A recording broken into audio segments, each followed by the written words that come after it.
Welcome to Khanversations. I'm MuqtedarKhan, your host, and as you can see, I have with me three extremely distinguished commentators from the Middle East. They are from entirely different countries. I have with me a prominent sociologist, Professor Sari Hanafi, who teaches at the American University of Beirut.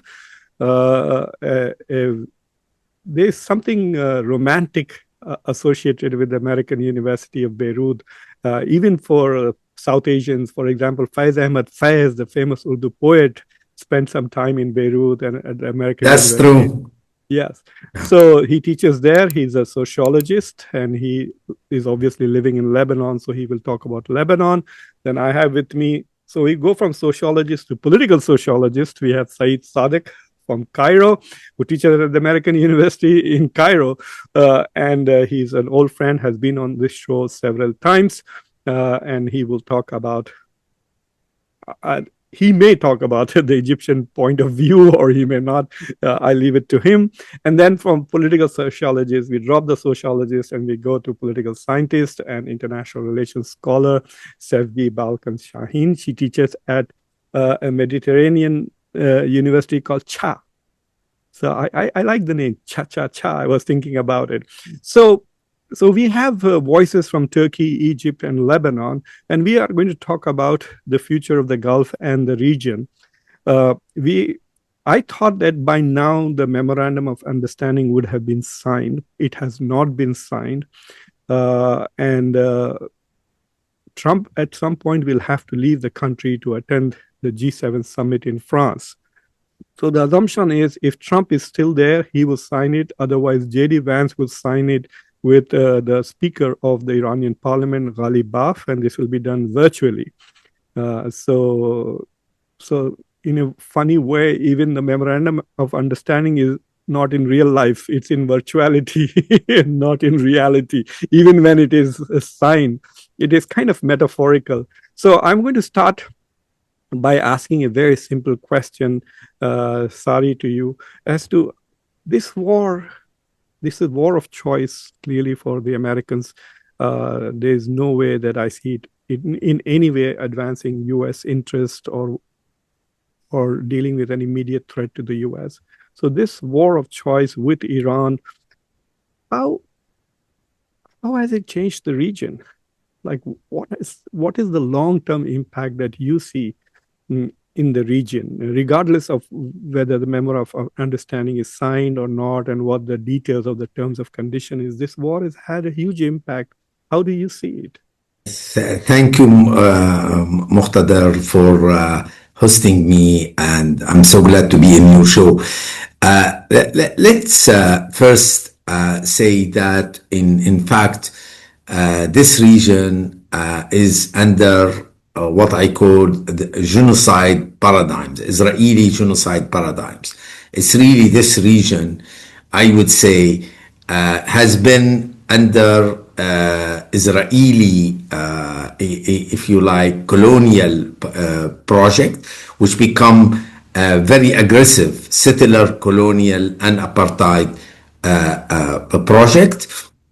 Of course, there is a resistance, including a bloody resistance, ugly resistance from the Palestinians, but this would never justify to move to a genocidal stage.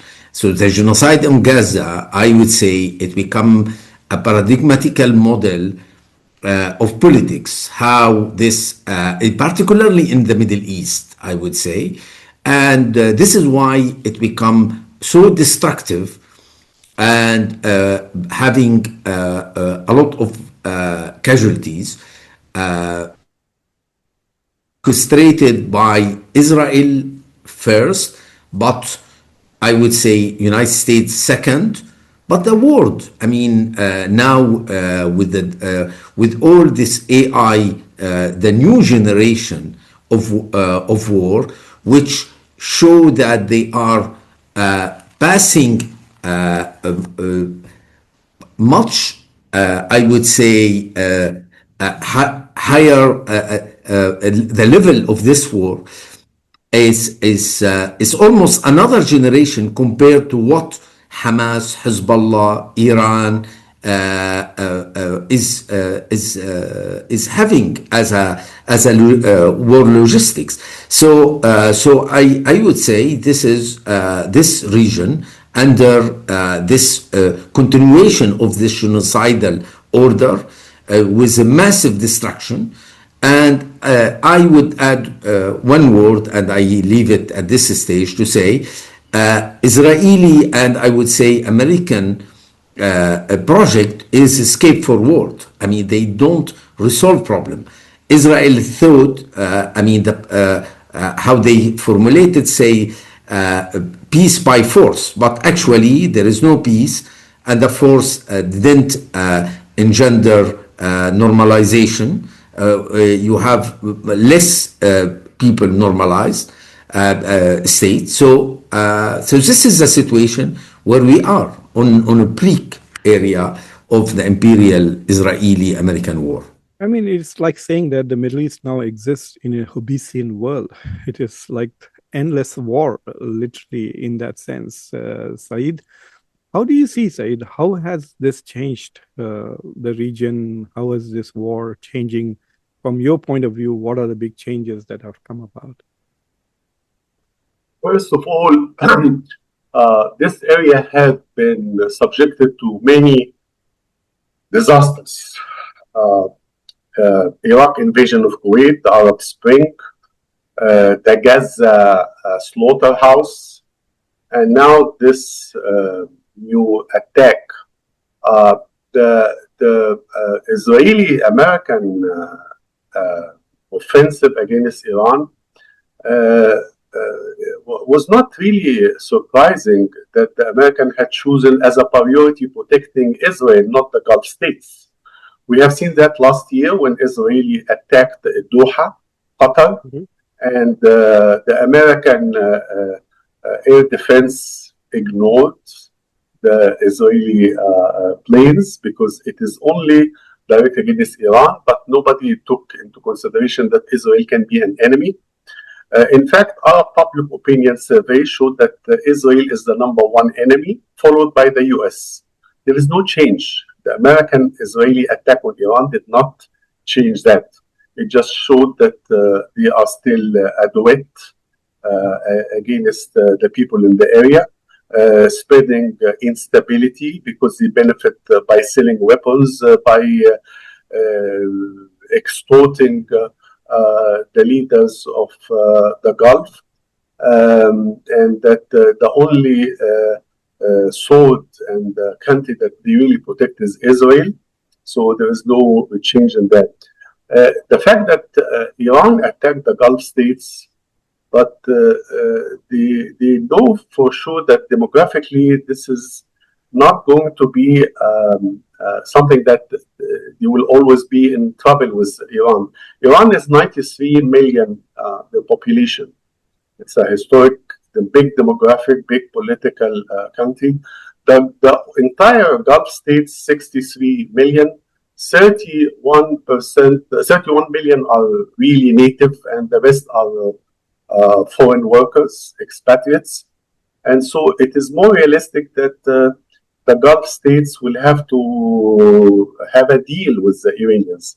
They would not support overthrowing the regime, and I think even before this war, they were working on stabilizing and preventing any escalation, but we failed. A lot of countries have been working on making this conflict doesn't take place in the first place. We have seen Turkey, we have seen Pakistan, Egypt, the Saudis. Again, it was for the whole area. They see that this is Netanyahu's war. This is a war that the Americans are doing. Even the first State Department communique that emerged said that this is to protect Israel. Who is the enemy in the area? Still, the area believe it is Israel, and Iran is comes very late. But Israel and the US are together. It also showed that how much economically dependent the people of the area on the rich Gulf states for employment, workers' remittances. Even India takes a lot of money from the Gulf. The oil, this is a strategic of strategic importance. All of a sudden, the whole world discovered the importance of Hormuz Strait, and everybody is paying for that. Even the American, because of the inflation, American companies are private, and so the whole world is now paying. It also showed that America is alone, because the NATO did not join this adventure by Trump, and everybody believes that they are now in a dilemma. They know that America is not defending them enough, but they don't have an alternative. And this war, as you have seen, is a modern war, new generation war. There is no common borders between Iran, Israel, and the US. So this is a war of drones, smart bombs, steals planes. So most likely the whole area would be on a buying spree after this war ends for smart weapons. Not big armies. I mean, I have 100,000, 200,000 soldiers no longer required. They may expand the alliances. And this started last year when Israel attacked Qatar. And you had the Saudis signing a deal with Pakistan. And now there's a lot of talk about expanding the protection of the Gulf by taking Turkey, Egypt, and like a little NATO in the area to defend it in the future. All the attempts by the Americans and the Israelis to reshape the area and make Israel the new hegemon in the area by imposing on them the Abrahamite Accords had been rejected, and nobody wants to take someone with the International Criminal Court wants him to be jailed and to be the man who would make a peace with Arab states or be integrated. So the whole area, again, they have survived similar disasters, and now there is a new thinking, strategic thinking. Who's going to protect the Gulf, the rich Gulf? So one of the things to me that was surprising, especially after the attack on Qatar, as to why the Arabs were surprised, because when Iranians attacked Saudi Arabia in 2019, the US, Trump was the president, and the US did not defend nor respond even when those, I think there were missiles that came and hit one of the refineries of Saudi Arabia. This was 2019. Sevgi, how do you see this? How has the war changed the region? How is Turkey's calculus changing towards the region? Is it interested more in getting engaged in the security architecture of the region? Does it want to get out of it right now? There is a lot of chatter about the NATO summit that is going to be held in Turkey. In fact, I was surprised to see that people think that Turkey is more enthusiastic about NATO now than Europe itself. So how do you see, what has this war changed? I think the war has increased Turkey's strategic relevance because it increased uncertainty regarding regional stability or economic connectivity discussions or the future security trajectory of all Gulf states, because they have been badly hit economically and strategically. Said had already mentioned how Iranian strategically closing the Strait of Hormuz distorted global energy markets and causing a substantial revenue loss for all major Gulf countries, particularly Kuwait, Bahrain, or Qatar, because they are wholly dependent on the Strait of Hormuz. Saudi Arabia or United Arab Emirates, they have the advantage of using alternative pipelines, so they could reroute their energy exports to other directions, and they could also benefit from higher oil prices. They could compensate their export reductions with higher oil prices, but the others couldn't so. And the rest of the world also experienced how badly we are dependent on the Strait of Hormuz for safe passages of essential fossil fuels, gas, oil, and also other petrochemical products, fertilizers, and other raw materials needed for agriculture or other industrial sectors. So, and also, I think what was crucial, also important for the Gulf region was they have seen their vulnerabilities. They have seen how vulnerable their energy infrastructure are, how vulnerable their defense capabilities are, and also they have seen the limitation of relying on only superpower United States, because they have seen that even the most powerful country or military superiority has not guaranteed their security. So what the Gulf needs now is diversification of their security structure. So they are reassessing their strategic priorities and partnerships. Of course, United States will remain vital for regional security, but they are trying to diversify their partnerships with China, India, particularly actors like Turkey. And here, Turkey's role comes to the stage, I think, because if we take into consideration the growing defense technological capabilities of Turkey over 2 decades and its NATO membership, and also the success of Turkish drones or other defense technologies, which have been highly recognized by international community, especially after their successful implementation in conflict areas like Nagorno-Karabakh, Ukraine, Syria, or Libya. So Gulf countries see Turkey as a potential partner in their diversification, risk diversification strategies. And also in terms of economic connectivity, as they saw how they need to reroute their energy exports, or how they need to redesign their supply chains. I think here Turkey emerged as a potential hub for Gulf region because of its geographic position that connects Europe, Central Asia, or Middle East. And if we consider the recent proposals coming from Turkey, like Hijaz Railway project that intends to connect Saudi Arabia, Turkey, Jordan, and Syria, or Iraqi development project that intends to connect Gulf to Europe through Turkey and Iraq.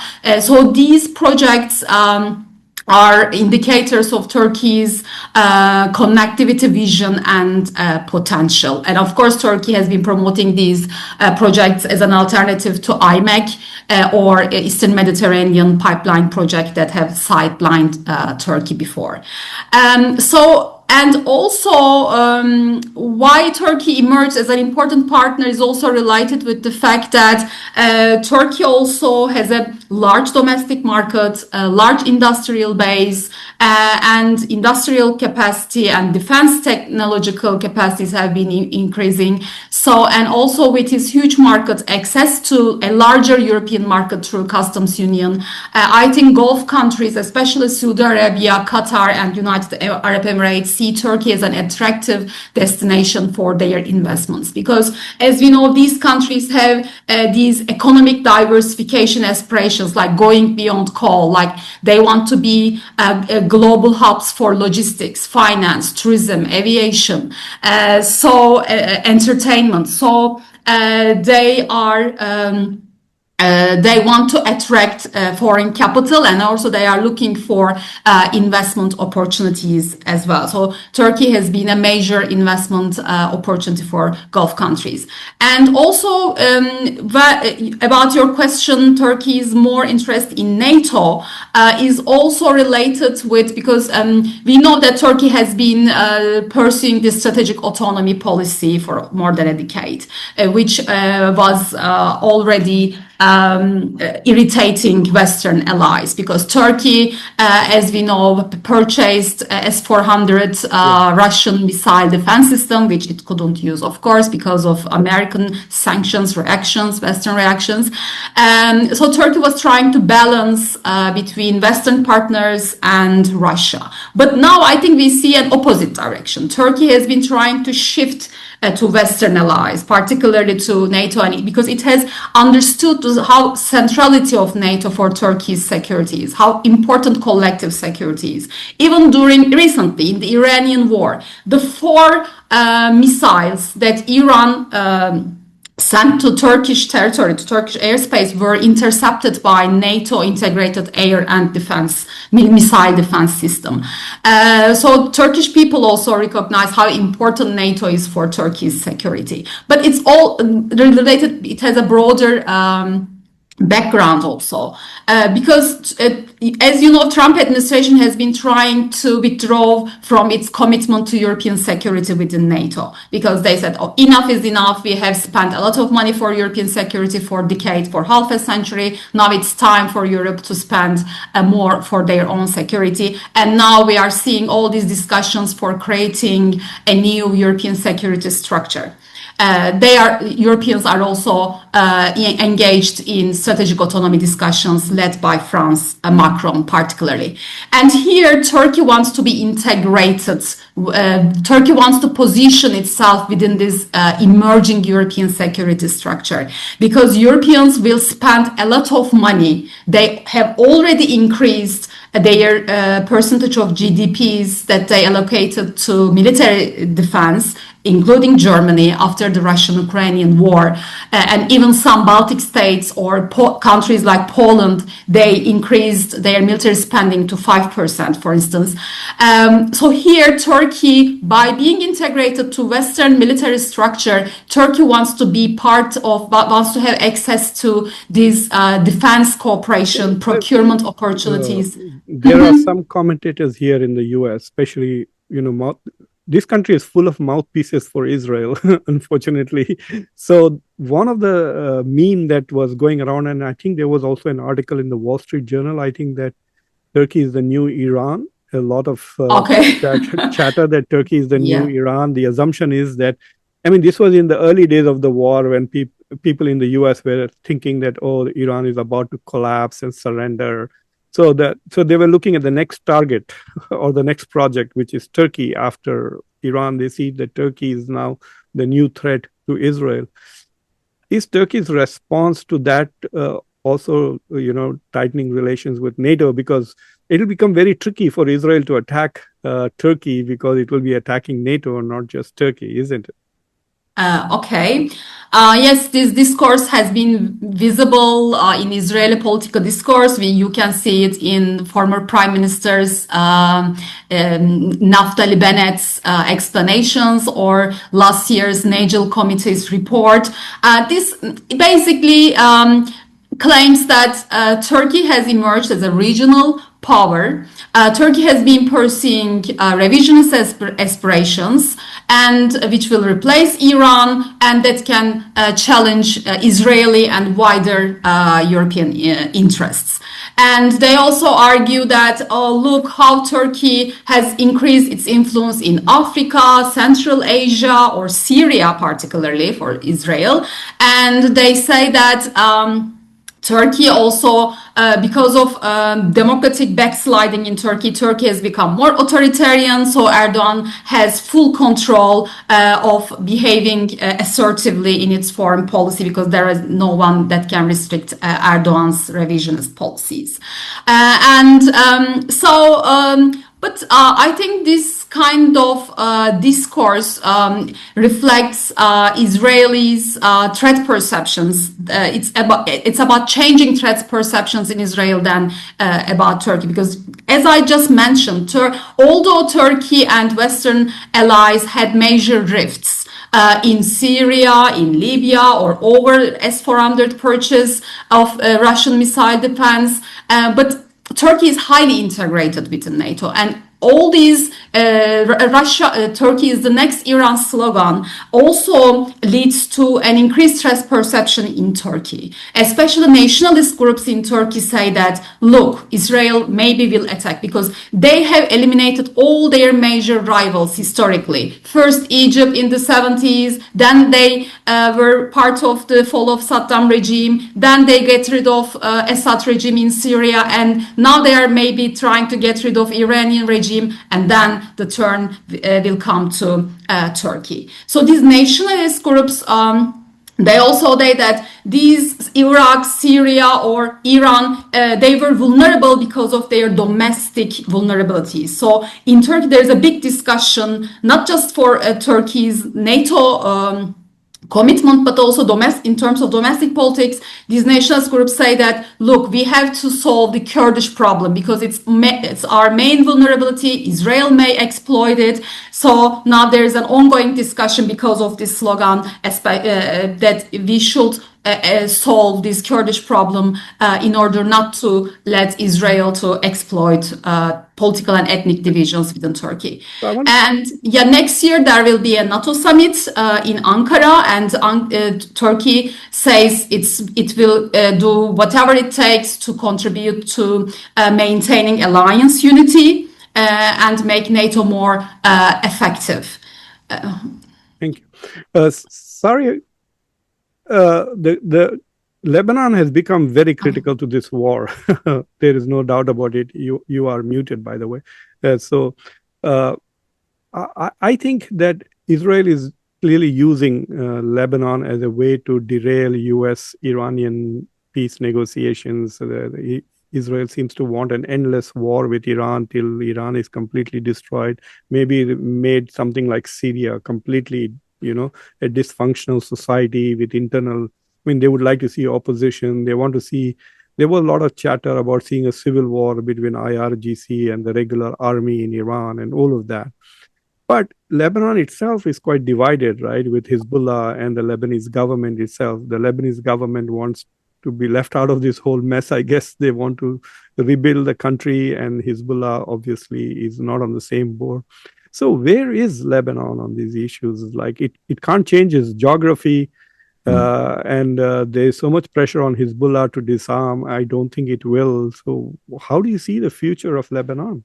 Yeah, this is a big question, especially there is a fatigue among Lebanese populations. I would say not only those who historically don't care about the Palestinian issue, but even among Shia community. For the first time, myself, I host two families in my apartments in a different time, and I saw how their position have been changing. Yeah. What happened? He's gone. Yeah. Zionist sabotage. Oh my God. We'll wait for him to come back. But Saeed, I want to come to you and see. There he's coming. Sorry. Sorry. Yes. Yeah. So can I? Continue. Please continue. Yeah. Okay. So I was hosting two families from the Shia community in my apartments in Beirut, and I saw how their position has been changed with the heavy bombing of Israel, and both families, they lost two of their assets. One in village in the south of Lebanon, in addition on the south of Beirut in Al-Dahi, where often the worker they have location there. So I would say, if you like, 2 months ago, it was really a kind of almost an agreement that Hezbollah cannot continue as business as usual. And even Naim Qasim, if we refer to his famous speech at certain point after the Israeli heavy bombing after the assassination of Khamenei, actually Hezbollah who started, and then Khamenei, and then Israel reply heavily. It was really reconciliatory to say, yes, we can reach an agreement with the central government. In fact, unfortunately, the other side, show a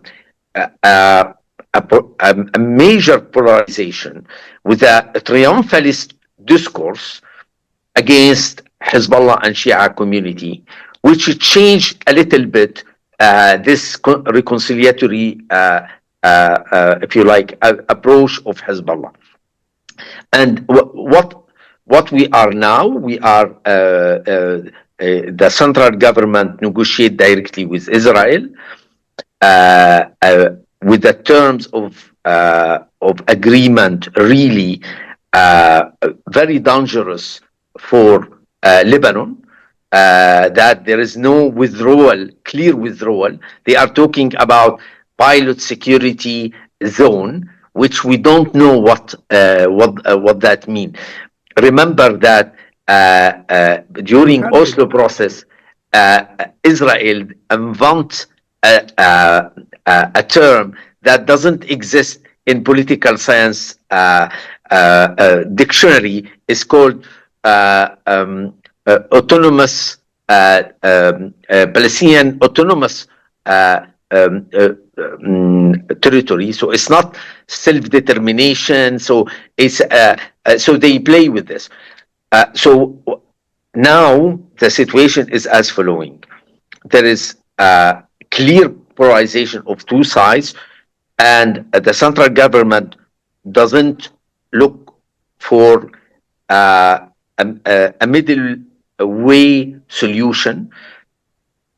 In the transitional justice, we know this situation, and there is something called DDR, disintegration, disarmament, and reintegration. We would expect, for instance, something like an honorable exit of Hezbollah with integration as a defensive forces within the army, but this was not on the table. On the table, it was a very revanchist, I would say, position, and this doesn't help at all the negotiation. The Druze leaders 3 days ago made an amazing statement saying that Israel in Washington is negotiating with Israelis' agent. So he taxed the Lebanese negotiator as more. Actually, he said they are more Israelis than Israel. This is how he labeled, because exactly there is no if you like. Every time they talk about ceasefire, Israel, in their mind, and the American as well, is Beirut. But what happened in the south of Lebanon? This is where the war zone, and Israel really, they apply exactly as Katz said, Gaza doctrine, if you like. It means he call it Khan Yunis doctrine, but in fact this is not only Khan Yunis, it's Gaza doctrine.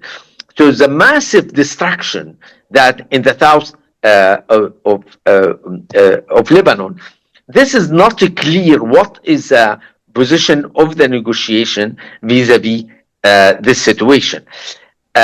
In the mind of the Israelis, that ceasefire means Hezbollah cannot use their arm. They will be completely disarmed in the south, but there is no, they don't talk about withdraw to the border. So this is a big problem. So I would say in living in Lebanon, I will tell you clearly that now more people to say that this negotiation is unacceptable.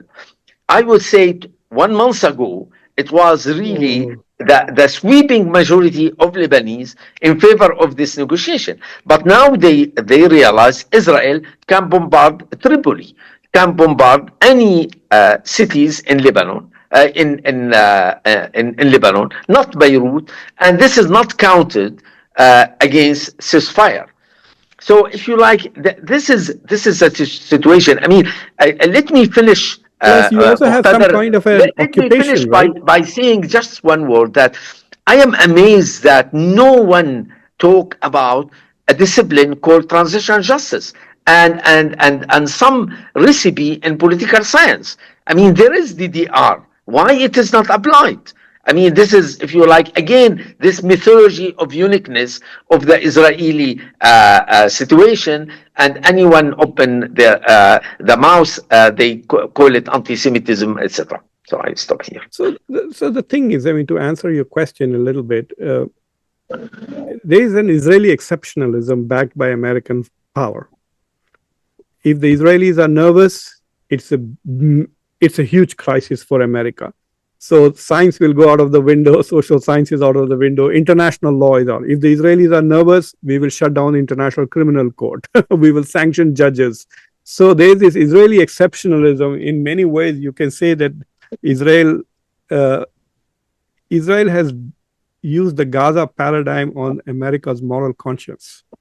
So before Israel destroyed Gaza, it destroyed the moral consciousness of the Americans, and that is why it is able to get away with whatever it is doing in the region. But still, for example, what has Hezbollah achieved with its provocation, right? Look at the Houthis. They have more or less stayed out of this fight. But the Hezbollah, I mean, do you think that if Hezbollah had not attacked Israel, would Lebanon be targeted by Israel? Personally, I think it has been a big mistake, especially after the assassination of the Supreme Leader Khamenei. However, when I talk with my friends from the Shia communities, even the enlightened people, they will tell you that sociologically it was impossible not to reply to this major blunder that the American and the Israeli they did. Again, I would say we expect actors to be rational. I'm not sure actors are rational, no. And also I would like to add that the Israeli is very easy to pretend anything and to attack Lebanon. I should remind you that Israel called for the reserve before Hezbollah attacked Israel. It means that they are preparing to do something. And last thing to say that Israel, look what happened yesterday. Hezbollah didn't, the drones didn't bypass the border, but they pretend that they bypass the border in order to strike the Dahiya. And by striking Dahiya, it's not only to destroy 4 buildings, which is really horrible, but is to send a message to Iranian that we will dissociate the deal with United States, with my deal in Lebanon. And I would say, and this is why I am expecting, Muqtadar, that the Iranian will riposte or bombard Israel with the missile. No, and this is also a message to Trump saying you are not our boss, we are your boss. Saeed, I want to come to you, and Sari said something very interesting, that now there are people who accuse the Lebanese government of being more Israeli than Israel itself. Is it possible that we could say the same thing about some of the leadership in the Gulf? They seem to be more Israeli than Israel itself when it came to Iran, for example. So what do you see is going to emerge out of this war? More Abraham Accords commitments? I mean, are they going to double down on the US and accept the fact that they cannot live in peace with Iran, and so we need to have greater American support and guarantee a greater Israeli involvement? Like, it appears the same with UAE after it withdrew from OPEC, right? We thought that it would withdraw from GCC. And then now there are these weird news items which are unconfirmed that UAE has been paying Iran off to not attack. You know, the $3 billion have been transferred. It may transfer up to 10 billion. So what is happening? And finally, do you see any role for India or China in the Gulf in the post-war scenario? Because to a great extent, the US has definitely failed to protect the Gulf. I mean, you have to be blind and to not see that the US did not protect the Gulf. The US has only one priority, which is Israel. So do you see a greater role for Iran or China in that? There is multipolarity in the Middle East and in the Gulf. The idea that the new Sparta, Israel, would be the dominant hegemon, I think this is, have been dashed off totally. You have two states in the Gulf normalizing relations with Israel very strongly, Bahrain and the Emirates. Qatar and Oman are very much remaining neutral despite some of the friendly acts here and there, but they are not normalizing because of public opinion. Kuwait and the Saudis are very difficult for them for many reasons. The Saudis, of course, is going to be the jewel if they are able to recruit them into the Abrahamite Accord, because it will bring 57 Muslim countries and 22 Arab states into normalization of relation with Iran. Maybe 80 to 90% of the Saudi public opinion are against Israel after Gaza, and so it is difficult for the leadership in Riyadh to normalize relations. Maybe before the 7th of October, before the Gaza massacre, it would have been possible. There were two, Israeli ministers in Riyadh attending different conferences. There was a lot of gesture between the two. But today it is difficult. After this war ends, there can be a sort of informal security cooperation with Israel, informal and unpublic. They would expand. I mean, there would be more hedging for the Gulf security, taking more Chinese weapons. The Indians are interested mainly in economic cooperation and stuff like that. And as you know, that this war, the lesson that came from this war is that you need new weapons. It is no longer the tank or the armored vehicle, or this is no longer feasible, or it's out of date today. And so there will be, as I mentioned, a lot of rush for smarter weapons, more cooperation with India in technology and in trade, but I think the idea about the trade route between India, Emirates, Israel is gone. Now the Hejaz line is going to be the one dominant. There is agreement that the two straits for the oil, the Strait of Hormuz and Ras and Bab el-Mandab must be secured. And so for your information, 2 years ago, the Suez Canal would get $10 billion a year. Last year, it only got 4.5 billion.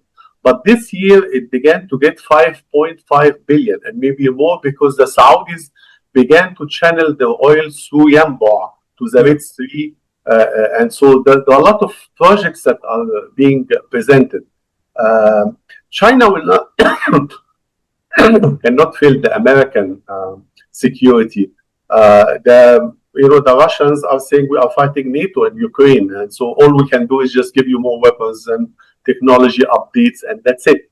The EU, we are not seeing much really, and a lot of people saying bring the EU, but the EU is still stuck with Ukraine and Russia, and they have their own problems. It has to. I mean, real security of the Gulf should come from inside. Gulf states should coordinate more in procuring arms, in intelligence cooperation, and a lot of things that involve collective Gulf security, but not foreign policy, because they have problems with foreign policy. Some states want to see that Israel is the enemy, others are seeing Iran as the enemy. This is not going to work. So they have to work on just defense to make sure. There was an agreement in 2019 called the Hormuz Peace Initiative involving Iraq, Gulf states, and Iran. And this can be revived to make sure and secure the Gulf, so that there is maritime trade coming to normal. The Red Sea, there was a lot of cooperation between the Red Sea countries to secure it. But the trouble was the Houthiyun, and I think they are silent today because the Saudis bought them. The Saudis made a lot of money for them and a lot of investment, so they did not join really as the others. And also the same thing was the Shia militia in Iraq. I mean, the government is trying to contain them. The future of Gulf security would also depend on integration with Iran. Iran would need a lot of money for post-conflict reconstruction, and so instead of keeping them as an enemy, they have to be part of that, so that you co-opt them. I don't want them to become an enemy. We have seen the Chinese doing a lot of mediation before this war, getting the Saudis and the Iranians talking together. So we need to get Iran into the Middle East fold rather than ostracizing it, and they ostracize us back, and then we are in trouble. And then the Israeli Sparta attacks all of them. Israel does not discriminate between the Shia and the Sunni. They beat them all. They kill them all. And the trouble is that there is now realization after the Gaza and after what is happening, either the area hang on together or they will be hanged separately. Saeed, in 2010, you and I met with some very prominent, I will not name the Egyptian, nor give the designation so that people should not guess who we are talking about. But we met with a very important and powerful Egyptian. And this is 2010. And I was flabbergasted at the anti-Iranian rhetoric that was coming out in that meeting, to the point that I said, how many Shias do you have in Egypt? And the answer was 0. And then there was so much of anti-Shia, anti-Iran rhetoric. So there is an embeddedness also, right, about anti-Iran sentiment, which has been cultivated for quite a while in Egypt. I want to turn to you. The Salafis and the Islamists in general are against the Shia, but when Iran attacks Israel, most of the Egyptians are supporting Iran, but not when it attacks the Gulf. Sefti, do you see that the Gulf is going to rethink its its security architecture? There's been so much talk about the so-called Sunni NATO first, or Muslim NATO, and there was a meeting if you remember, in Islamabad, where the Saudi ambassador, the Turkish Hakan Fidan was there, and the Egyptian foreign minister was also there. The Saudis, the Pakistanis, the Egyptians, and the Turks. So. Which is interesting because even Abbas Araghchi was in that meeting. So my question to you is that, do you see any possibility of some kind of collective security arrangement with Turkey, and will NATO preclude that? Imagine having a Muslim NATO or a Sunni NATO and a NATO and Turkey being more members of NATO. Fortunately for Turkey, there is no expulsion methods from NATO, right? There are only rules on how you can join it. So do you see that the mood in Turkey is such that they are open to this idea of a greater role for Turkey? I think the Sunni bloc or Sunni Muslim bloc as an axis that you have mentioned is a very flexible initiative. It's like the combination of Gulf capital, Saudi capital, Turkish defense capabilities, or industrial capacity, and also Pakistani nuclear assets, and also Egypt's regional diplomatic power or influence within the wider region. So it's a combination of everything. So I see it as a very loose organization, not having a real potential of establishing a concrete regional security order. First of all, although Turkey and Saudi Arabia, they have improved their relations over the years, Because as you remember, Turkey and Saudi Arabia relations were not very promising until recently, and they were competing for regional leadership over the role of political Islam or Turkish support to Qatar, or they were supporting rival groups in Libya or other places. So Turkey and Saudi Arabia relations were really bad. But now, due to shared security concerns linked to Iran or decreasing American commitment to the region, they decided to put aside all these setbacks and they are improving bilateral ties.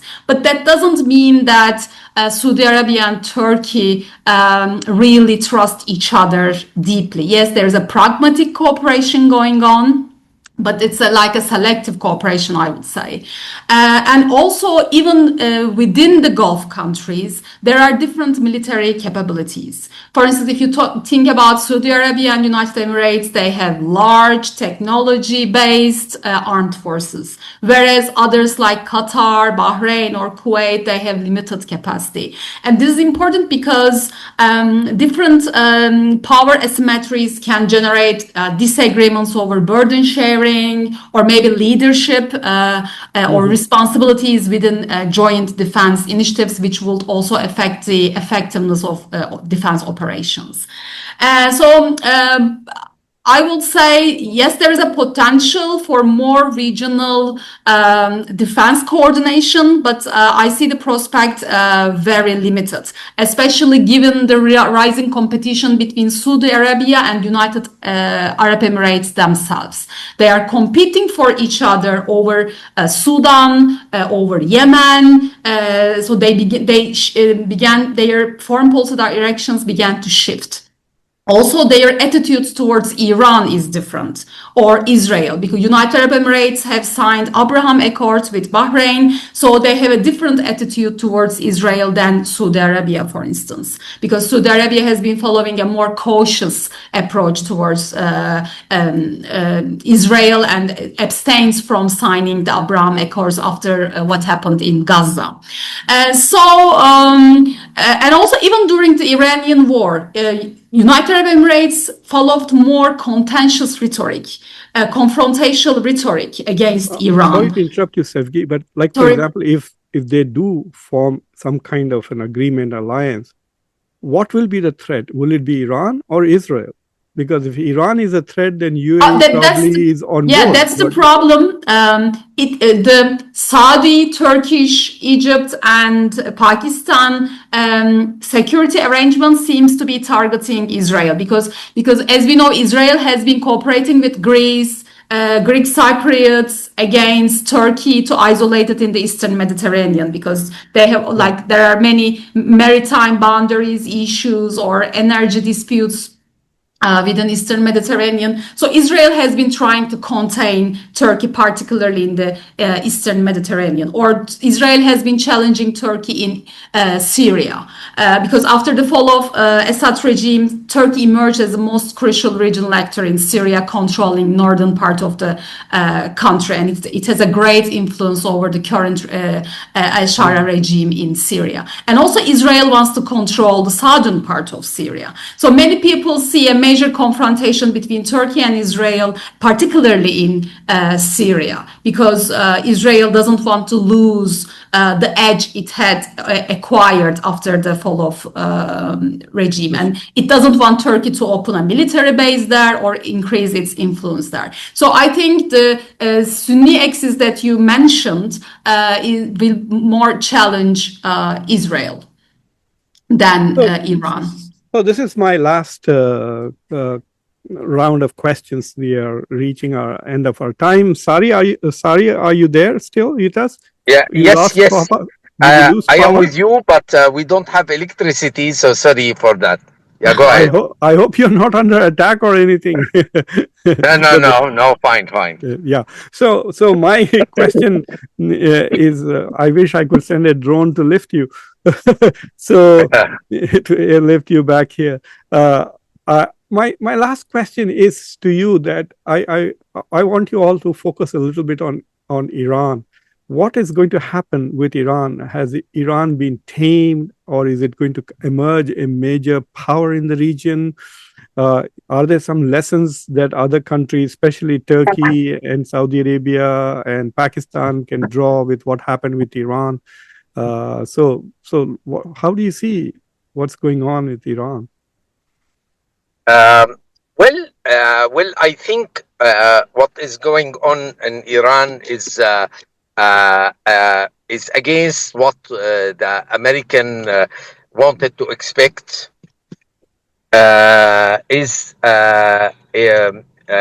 If you like, in a sense that that it will be no uh, uh, regime change. It will be actually something like more cohesion, political cohesion in Iran after the assassination of the supreme leader. And so this is, if you like, I'm not expecting at all that it will be a change, if you like. However, Iran relationship to the Gulf have been deteriorated, and Iran should do a lot of effort in order to restore, if you like, a kind of original order in the region. I think, as Saeed said, that the Gulf now realize the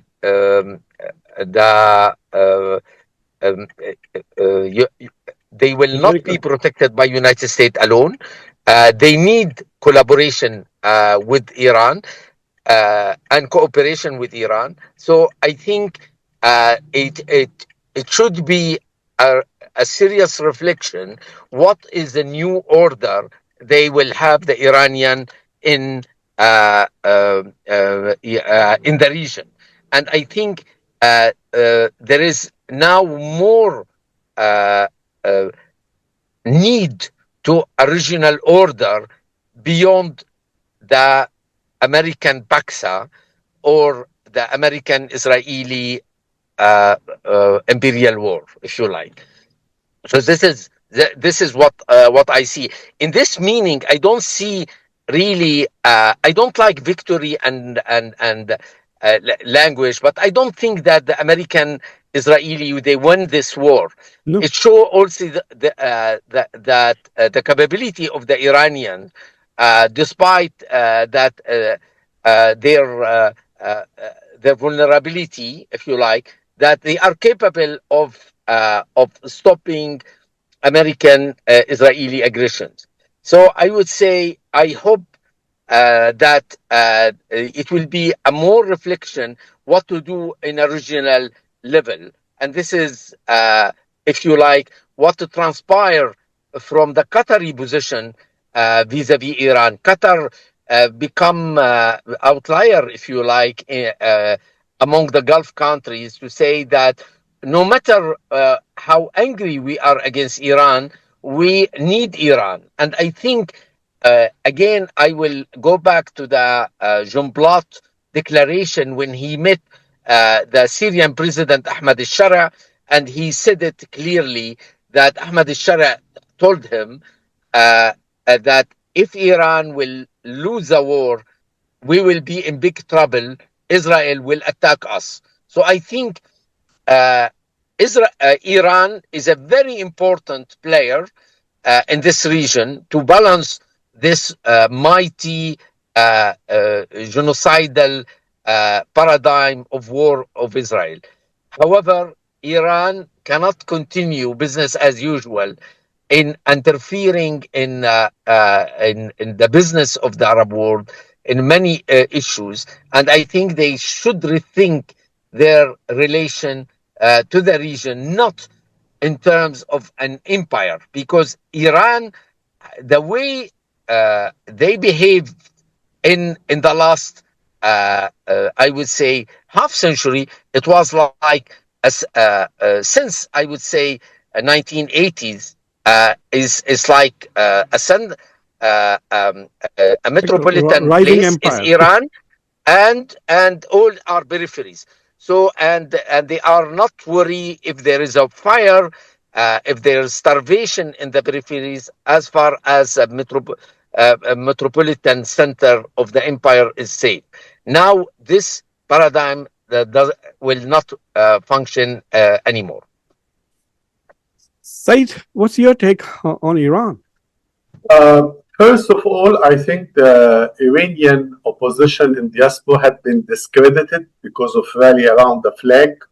The American-Israeli attack on Iran boosted the regime, did not undermine it. And so nobody talks now about Rida Pahlavi, the crown prince who had been, groomed by the media. Oh, he is the next guy. He is going to rule on demonstration. Okay. What will shape the future of Iran are three things. One is post-conflict reconstruction, the economy. This is very important. Secondly, the struggle between the reformists and the hardliners. Third, how this agreement would stand. Because you have irreconcilable differences between the American and the Israeli and the Iranian negotiators. Most likely, they would reach secret clauses because public opinion in both sides would not accept any compromise. So most likely, the memo of understanding is just the beginning, but there will be other things that will be added and not declared. Like, for example, what are they going to do with organs of Iran? Hezbollah that gets about $1 billion a year. The Yemeni Houthi, the militia in Iraq. I mean, all these activities of Iran in public, they cannot say we will not support them. But if there are secret clauses, this can be done. There can be agreement that both sides agree there will be no more attack. America and Israel would not attack the proxies of Iran, and Iran would not attack America's allies in the Middle East. Secret clauses. So, because of public opinion, when you are at war, public opinion would support you, and if you make too much compromises, the hardened public opinion will be against you.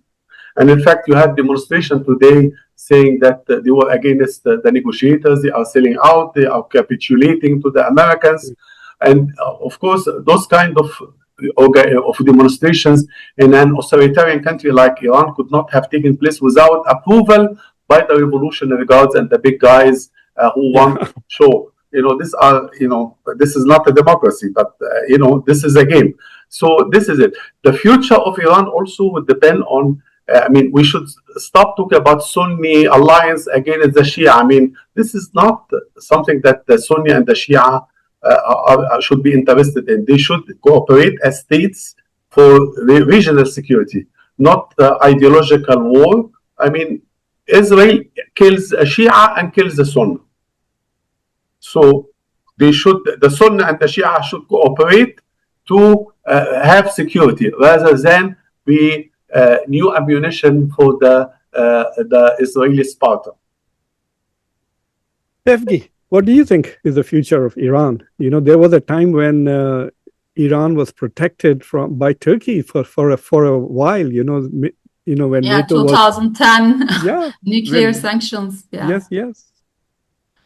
Okay, I think Iran for sure had great damage to its military capabilities or strategic infrastructure. We know that. They lost their supreme leader, they lost their main political figures. So Iran has been strategically damaged, economically damaged. But still, the Iranian regime stays in power, its core political institutions function, so no regime change has occurred as expected. So this is important, and between these reformist or hardliners debates, it seems that it is the Islamic Revolutionary Guard that had the upper hand. So Iran would be more maybe nationalist, will be more willing to restore its deterrence capacity. So it's for sure. Because Iran also, what struck me most was Iran's resilience capacity. Actually, Iran showed to all of us how it could maintain its resilience in an asymmetric warfare. Because it was fighting against Israel and United States, two powerful armies which are heavily penetrated to Iranian networks, intelligence networks. They had technological superiority, military superiority, but this war showed that military superiority does not buy you wars. Okay, even as German Chancellor Merz said, Iran humiliated Trump in the sense that Trump initiated this war by claiming that he would get a better deal than the Obama administration that they concluded in 2015. But now we are waiting for a memorandum of understanding, which will make the broader perspective for a final nuclear deal. But so far, we see that Iran or Trump failed to impose his own terms to Iran, especially in terms of nuclear expectations, because Iran insists for sanctions relief or war reparations. It claims that it has won the war. It wants its frozen assets to be released, unfrozen. And in terms of nuclear dimension, Iran says that I will keep my civilian nuclear capacity intact. But Trump says, no, you have to eliminate all nuclear program and you have to surrender all highly enriched uranium, which is more than 400 kilos, to United States. So, but we see that United States fails to impose these terms on Iran because of its resilience capacity. And the resilience came from Iran's strategic use of Hormuz Strait, because as long as this geographic position remains within Iran's hand, even Iran began to ask for transit fees from ships. So, and Iran wants to have ultimate control on Strait of Hormuz. So as long as Iran controls this strategic strait, it also for me doesn't have it's not in a hurry to make a final deal with United States, because these, as long as the global markets are disrupted because of closure of Hormuz, that Iran has the upper hand vis-a-vis United States.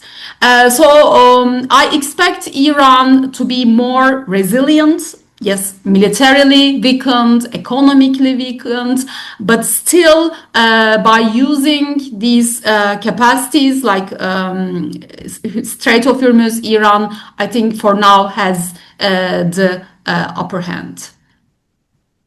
Well, thank you all of you for this wonderful seminar. We've gone way over our time. Thank you very much. Very thoughtful comments.